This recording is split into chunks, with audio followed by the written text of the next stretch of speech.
Cuando los dos discípulos regresaron de Emaús y llegaron al sitio donde estaban reunidos los apóstoles, les contaron lo que les había pasado en el camino y cómo habían reconocido a Jesús al partir del pan. Mientras hablaban de esas cosas, se presentó Jesús en medio de ellos y les dijo: «La paz esté con ustedes». Ellos, desconcertados y llenos de temor, creían ver un fantasma, pero Él les dijo: «No teman, soy yo. ¿Por qué se espantan? ¿Por qué surgen dudas en su interior? Miren mis manos y mis pies. Soy yo en persona. Tóquenme y convénzanse. Un fantasma no tiene ni carne ni hueso, como ven que tengo yo». Y les mostró las manos y los pies, pero como ellos no acababan de creer de pura alegría y seguían atónitos, les dijo: «¿Tienen aquí algo de comer?». Le ofrecieron un trozo de pescado asado. Él lo tomó y se puso a comer delante de ellos. Después le dijo: «Lo que ha sucedido es aquello de que les hablé yo cuando aún estaba con ustedes, que tenía que cumplirse todo lo que estaba escrito de mí en la ley de Moisés, en los profetas y en los salmos». Entonces les abrió el entendimiento para que comprendieran las Escrituras y le dijo: «Está escrito que el Mesías tenía que padecer y había de resucitar de entre los muertos al tercer día, y que en su nombre se debía de predicar a todas las naciones, comenzando por Jerusalén, la necesidad de volverse a Dios y el perdón de los pecados. Ustedes son testigos de esto». Palabra del Señor. Ayer escuchábamos el pasaje de los discípulos de Emaús, ¿verdad? Un pasaje hermoso, cómo ellos se encontraron con nuestro Señor Jesucristo y no lo reconocieron. Él les habló, les contó todo lo que tenía que suceder, les explicaba todo, pero ellos no lograban comprender, no lo lograban reconocer. Y nos dice hoy el Evangelio, como terminaba ayer, lo reconocieron al partir el pan. Inmediatamente lo reconocieron y se les desapareció. Emprendieron el camino de retorno hacia Jerusalén, donde estaban los discípulos encerrados, escondidos. ¿Dónde? En el cenáculo.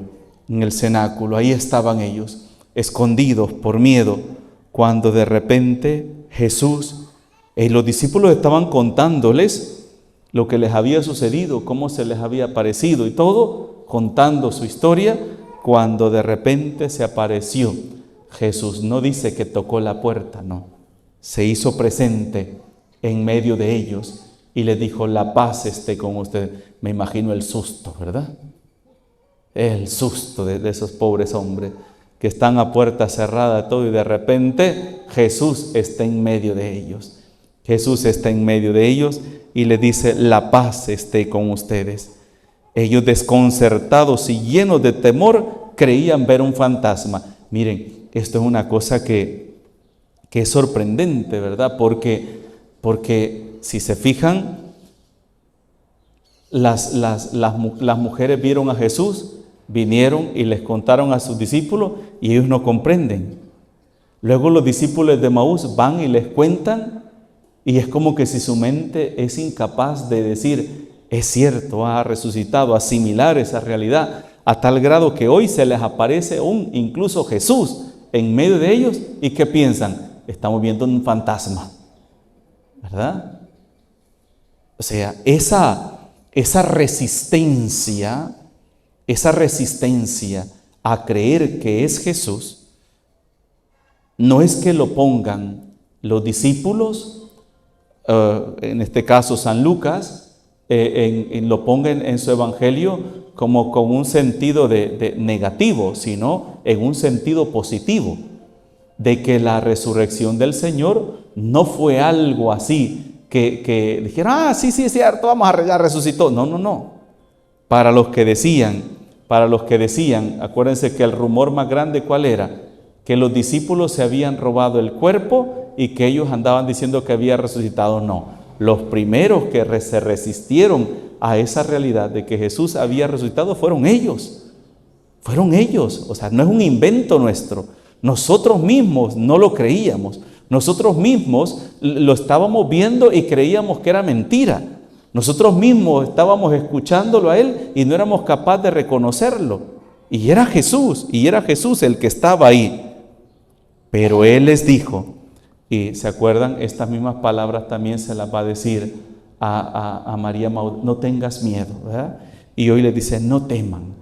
Esta palabra va a resonar mucho en los labios del Señor después de la resurrección. No tengan miedo, no teman, porque hermanos, el enemigo del hombre, el enemigo del cristiano es el temor.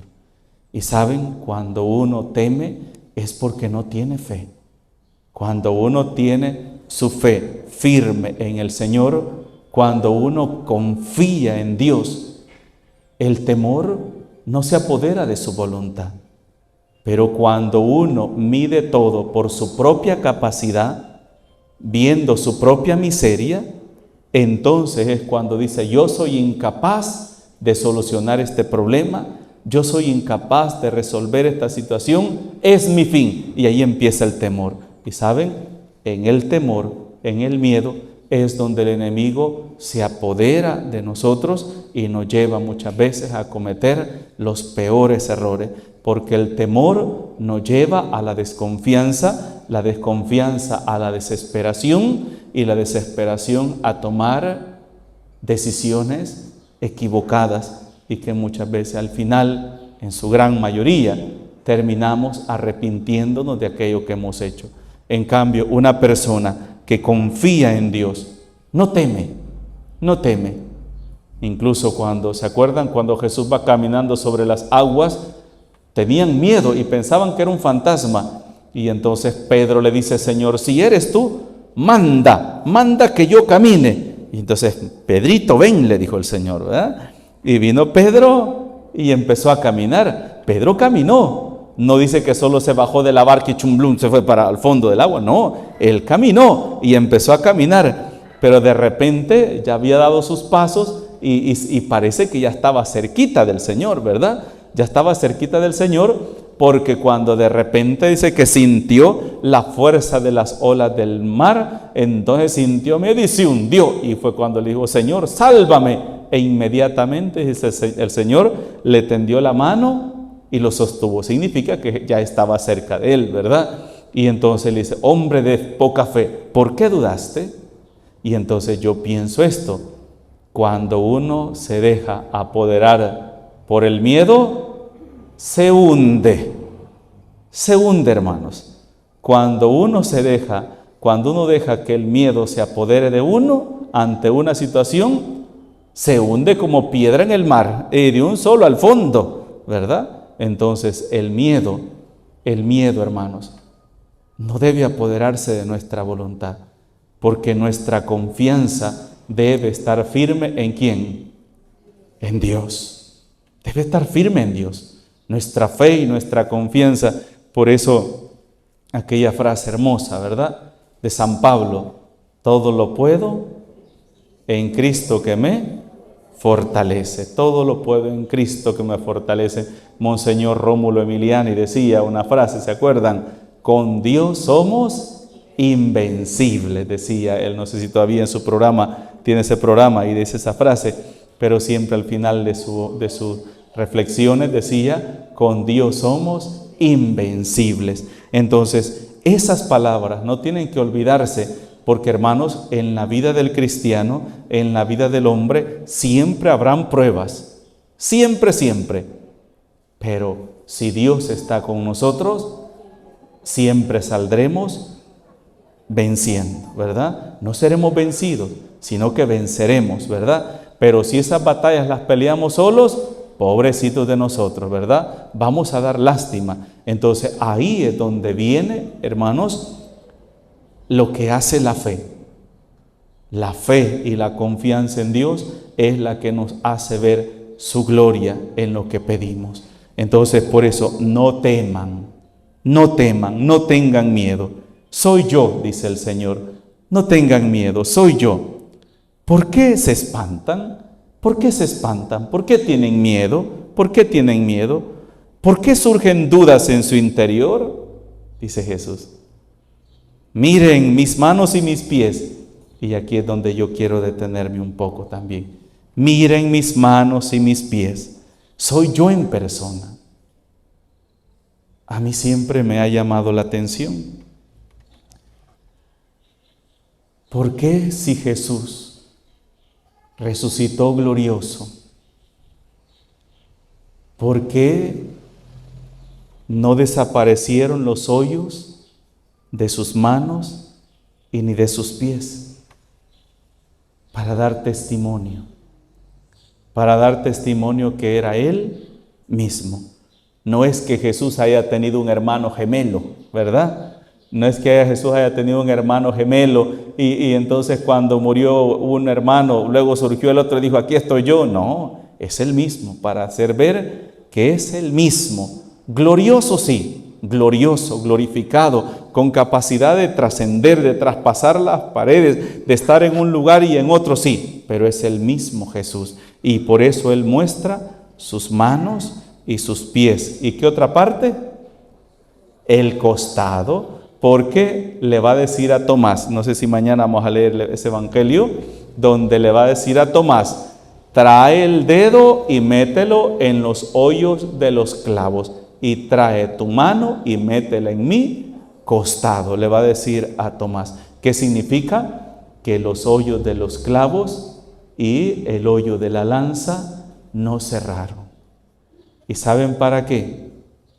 Porque esas llagas, esas heridas, nos hablan del amor que Dios nos tiene a nosotros y de lo que Él padeció. No significa que esas llagas lo están matando, que esa herida lo está matando, no. Esa herida, esas llagas de sus pies y de sus manos son el testimonio de amor para cada uno de nosotros. Por eso los hermanos separados nos critican y dicen, ¿y ustedes por qué tienen crucificado al Señor? Ustedes se complacen en viendo. No, porque ese es el testimonio de amor de Dios. Ese es el testimonio. Miren mis manos y mis pies, está diciendo el Señor hoy. Miren mis manos y mis pies. ¿Y qué tiene en sus manos y en sus pies? Los hoyos que dejaron, los clavos con los cuales lo clavaron en la cruz. Miren mi costado, le va a decir a Tomás después, ¿verdad? Al incrédulo. Mira mi costado y mete tu mano. Soy yo, el mismo, ¿verdad? Soy yo.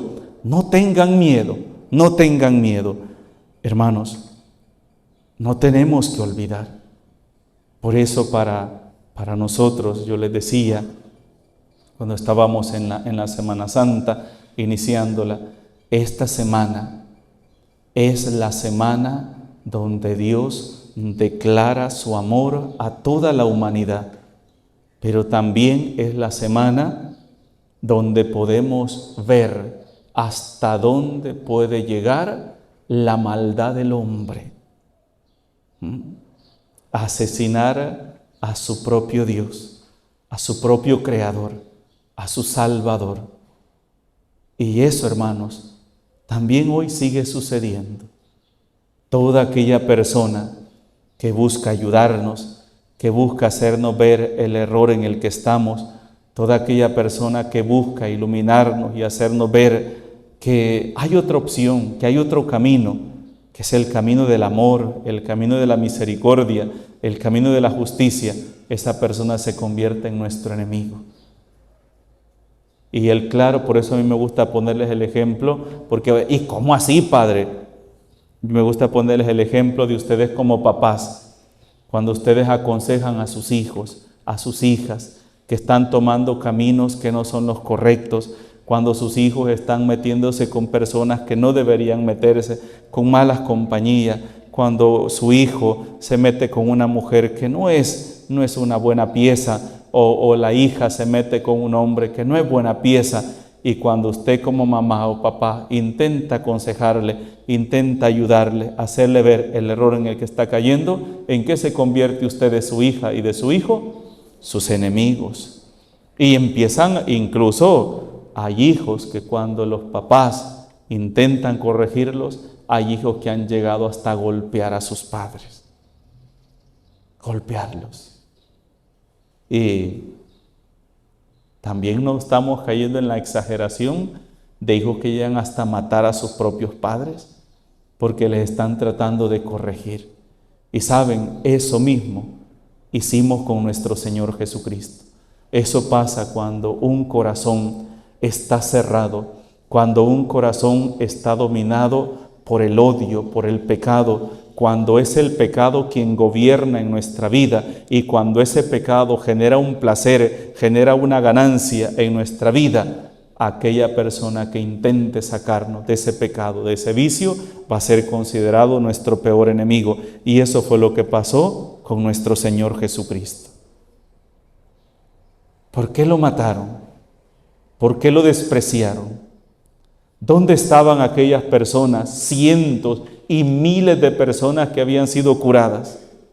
¿Dónde están aquellos que habían sido sanados por el Señor? ¿Dónde están aquellos ciegos que habían visto, aquellos paralíticos que se habían levantado? ¿Dónde estaba esa gente?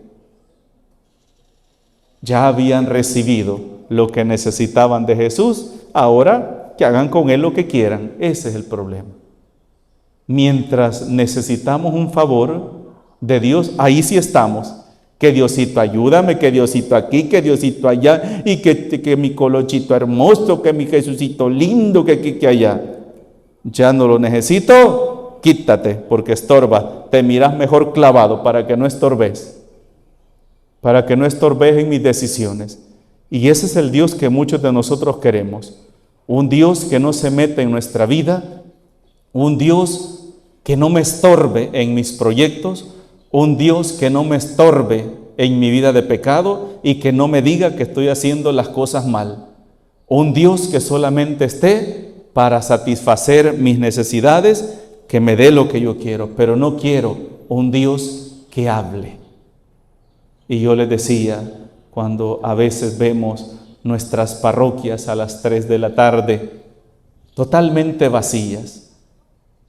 En la mañana, en el Vía Crucis, son cuadras y cuadras y cuadras de gente porque van a crucificar al Señor, ¿verdad? Y si es dramatizado, mejor, ¿verdad? Bonito, se ve, qué hermoso, ay, qué bonito como lo hicieron, como lo dramatizaron y todo, ¿verdad? A crucificarlo.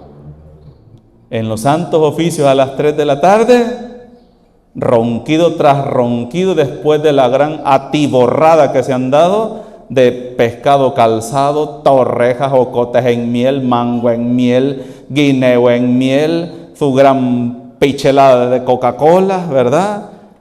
Que ni siquiera tienen opción de levantarse de la silla y toda la tarde pasan ronquido tras ronquido, ¿verdad? Ya a las 6 de la tarde se van levantando porque hay que ir a enterrar al Señor, ¿verdad? Y ahí sí, hay que ir a enterrarlo. ¿En qué procesiones es que más gente va? A crucificarlo y a enterrarlo. Y eso nos dice mucho a nosotros, los cristianos. Eso dice mucho a los cristianos, que queremos a un Dios crucificado y a un Dios enterrado. Pero ¿quiénes van a celebrar la resurrección? Poquísimos. Hermanos, si realmente toda esa gente, no sé si ustedes han visto los videos, ¿verdad?, en la televisión de las cantidades de gente en el Santo Entierro, ¿verdad?, en el Vía Cruz, no sé si han visto los videos y fotos. Hermanos, para celebrar la resurrección del Señor, nosotros deberíamos celebrar la misa en un estadio y con pantallas que den afuera del estadio para que la gente pueda seguir la misa de la resurrección del Señor. 3, 4 pelones en la iglesia. Porque no queremos a un Dios vivo. Y reflexionemos sobre lo que estoy diciendo, que no estoy lejos de la realidad, sino pregúntense, ¿dónde estaban sus hijos, sus nietos, sus sobrinos, el sábado santo de la vigilia? Pregúntese dónde estaban. ¿Dónde estaba su familia? En la playa, borrachos, miados y cagados, ¿verdad? Allá estaban celebrando. ¿Celebrando qué? Que habían dejado bien crucificado y enterrado al Señor. Porque no les interesa un Dios vivo. No les interesa un Dios de victoria. Porque se sienten bien, enterrados ellos también en su vida de pecado, en su vida de vicios. Porque así como en aquel tiempo nuestro Señor Jesucristo fue rechazado tras la salvación que nos ofrecía, también hoy en día a muchos no les interesa la salvación del Señor. A ellos lo que les interesa es que nadie les estorbe en su vida depravada, en su vida de pecado, en su vida de libertinaje, en su vida de consumismo, en su vida de ambición, que no le estorbe Dios y no le estorbe nadie. Eso es lo único que les interesa mucho. Pero su vida, su corazón, eso no tiene cuidado. Por eso pidamos al Señor que así como la resurrección del Señor marcó la vida de los apóstoles, que también a nosotros nos marque la vida, nos haga ver con claridad cuál es el camino que tenemos que seguir. Porque el camino que Cristo nos ofrece es el camino de la vida, el camino de la salvación, el camino de la libertad. En el nombre del Padre, del Hijo y del Espíritu Santo. Amén.